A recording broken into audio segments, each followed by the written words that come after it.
We're in our deep dive of Ted Tripp's Shepherding a Child's Heart. We're in chapter 10, Embracing Biblical Methods, A Life of Communication. And Tripp has set up the authority of parents, that they are acting as agents of God, and that they primarily do this parenting task via communication that gets at the heart of a child and discipline through the rod of correction. And we're talking about communication again in this chapter.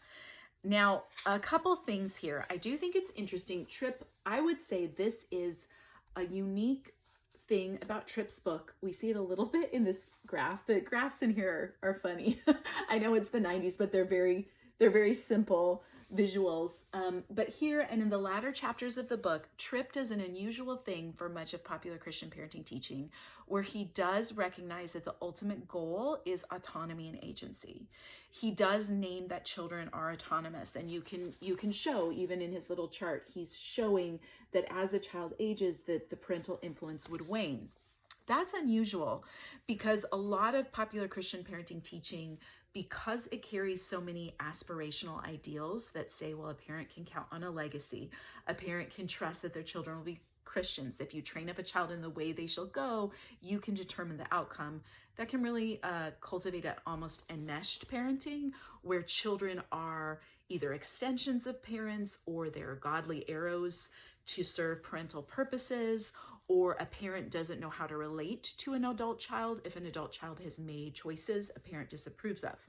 Tripp is really hinting at something that I would say in current parenting resources that would maybe recommend Tripp's book, current influencers, current parenting spheres, they are often missing this component. And you see this really strongly in dominionist parenting or other very conservative parenting that often is going to also weave in things like home churching or courtship, or these sort of things where the parental influence continues to extend well into adulthood through arranging maybe apprenticeships and careers instead of college and education, or arranging relationships through courtship, because then the parent is still a primary influence. So it's worth noting that Tripp is naming that the ultimate goal is parental influence would wane and children would be granted autonomy to make their own choices. However, there's always a however, right?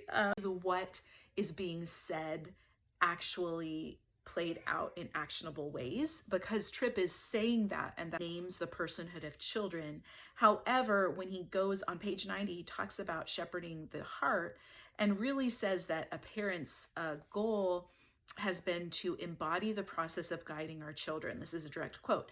It means helping them understand themselves, God's work, the ways of the world, how sin works in the human heart, and how the gospel comes to them at the most profound levels of human need. Shepherding the hearts of children involves helping them understand their motivations, goals, wants, wishes, and desires. The question is, if this has been done in an engulfing or overbearing way from childhood on, you can have this chart, you can have this as a goal as a parent, but if everything you've said and done from a very early age on has essentially said, I, the parent, am omniscient and know the innermost workings of your heart. I name that for you. I help you shape your goals and choose your desires. I have presented to you these eternal stakes. I've claimed to act as God's agent in your life, and everything has been about God. Like all our decision-making processes have been about God and the cross and the gospel and Jesus. It's just been saturated with this Christianese. Then the question is, well, is there a true respect for an autonomy of a child if that has been the actual day in and day out reality? And that's going to probably be on a spectrum depending on how the parents applied these sort of teachings. And we see this on page 94 when Tripp says, when a child knows that all his life you have sought to see the world through his eyes, he will trust you. When he knows that you have not tried to make him like you or like anybody else, but only sought to help him realize his full potential as a creature God made to know him and live in the relationship of fellowship with him, he will trust you. And I could see how that would be really appealing. It'd feel really good to hear that then you'll be measured on your intentions. And that's really what Tripp is promising here, that down the road, a child will be able to see parental intentions and appreciate that. and that those intentions will have been pure.